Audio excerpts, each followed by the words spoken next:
My name's Lee, and today I'm going to take you through a shape adjustment using the razor. This is a common issue we encounter at the studio. Clients regularly come in with concerns about the shape once their haircut is grown out. More often than not, these looks only require an adjustment. This means that you may not have to cut every hair on the head. In this tutorial, I utilize a simple sectioning pattern and disconnection. Before I make any decisions on this haircut, it's important for me to assess the fixed factors, things like face shape, head shape, and hair type. As you can see, my model's hair is sitting quite round throughout the sides and heavily in the center fringe and center nape. This is due to the bone structure, hair type, and growth patterns. I've assessed that there is a widow's peak at the front and a cowlick that sits right next to it. This is the culprit for the weight build-up towards the center. I've decided to add strength to this look by reducing the roundness throughout the back and sides and balancing out the hairlines for a more visually pleasing result. Firstly, I'm going to thoroughly spray down the hair. This will allow me to control and section the hair in a much cleaner and neater fashion. I'm choosing a simplistic and natural section pattern. This will give me maximum visibility and efficiency in the studio. As you can see, I'm working with a slightly offset crown. This will dictate the section pattern of this haircut. I'm going to use the crown as a reference point and take an asymmetric part line that extends to the hairline. This will encourage the direction of the haircut. This look is going to be worn towards the face. Next, I'm going to take a section from the crown to just above the recession point. This is because the roundness is coming from the bone structure and I need maximum control and visibility when using the razor.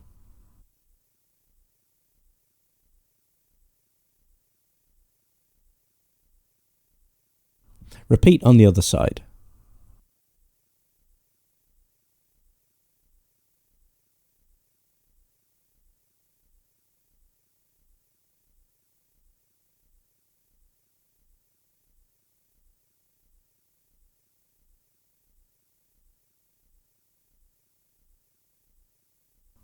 I'm going to start by taking diagonal forward sections above the ear.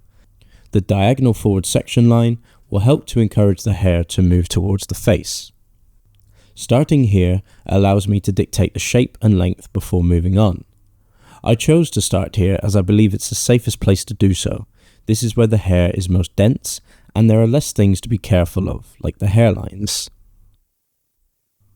I will then use the razor to slim down the internal shape, being mindful of the exterior edge, pulling my hand away as I approach this area to retain length. The most important thing here is choice of length. Do not move on until you are happy with the desired length. Next, I will take another diagonal forward section moving towards the face. Notice I am not using a guide from the previously cut section. I am using visibility and muscle memory to create this shape. This allows for some extra movement and irregularity throughout the haircut. Continuing on with my diagonal forward section lines, I will repeat this process removing length from the internal structure, being mindful of the hairlines.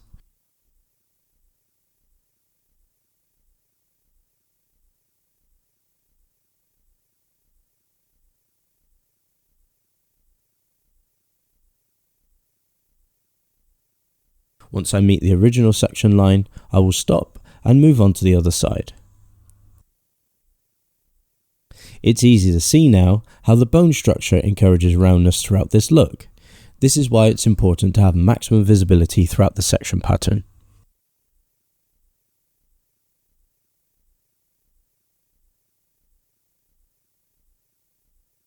Once I am happy with the overall length, shape, and balance, I will move on to the nape hairline.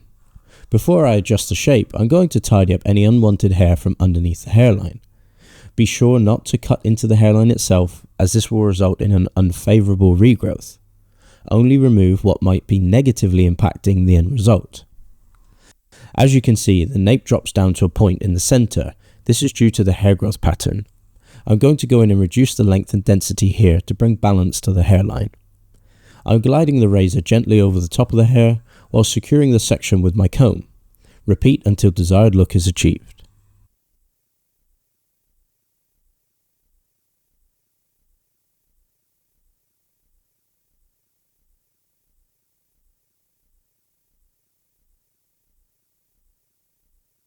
Once I'm happy with the external hairline, I will move on to the front hairline. A similar thing is happening here. Length and density is building up towards the center. Again, I will use my razor to adjust this section, gliding lightly over the surface and securing the hair with my comb.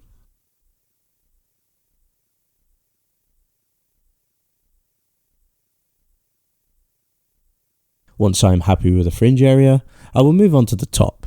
Firstly, I will take a section no wider than the width of my comb through the center of the head. I will use the length in the fringe as a guide for the length in the top. I'm using my stagger tooth scissors to chip away the length behind the fringe. I will work on a vertical plane for maximum visibility and shape control. The shape will be shorter towards the front and slightly longer towards the crown, creating a triangular shape. Notice I am again not using the previous section as a guide, instead cutting each new section on its own.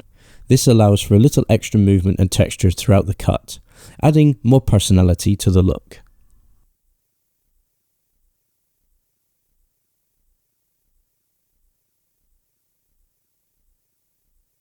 Repeat on the other side.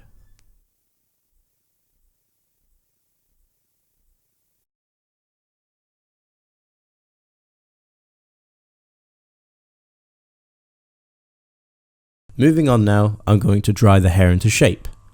I'm using my Dyson Supersonic on a medium speed and a medium heat with a concentrator nozzle attached. This method is called wrap drying. I'm using a large paddle brush to cover a bigger area and flatten the hair to the head, encouraging direction as I go. I'm paying special attention to the hairlines. The heat and the brush combined will allow me to control these areas and flatten them down. Once the shape has been dried with heat, switch to the cool air setting to set the shape and flatten the hairlines even more. This is where the concentrator nozzle comes in handy, as it directs the air where you want it to go.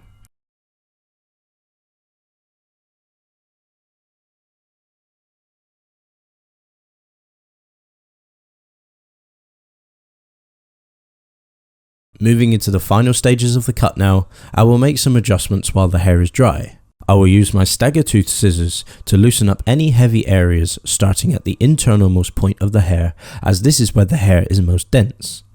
I will lift the hair up over the comb for accuracy and cut at a slight angle with my scissors. I will repeat in panels around the head until I am happy with how the hair is looking.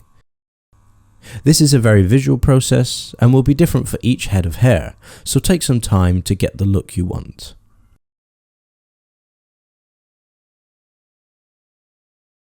Lastly, I will move on to the top and chip away any heavy areas that don't add to the overall effect of this look. The overarching theme when adjusting density is balance. Once I'm happy with the overall look, balance and finish of the cut, I will move on to the styling. I'm going to be using a matte styling powder. I'm going to distribute generously and evenly over the whole head. Next, I will use my palms to push the product into the hair. Once the product is integrated with the hair, I will use my fingertips to loosen up the hair and create texture. I will open up purposeful pockets and gaps in the hair for a visually pleasing result.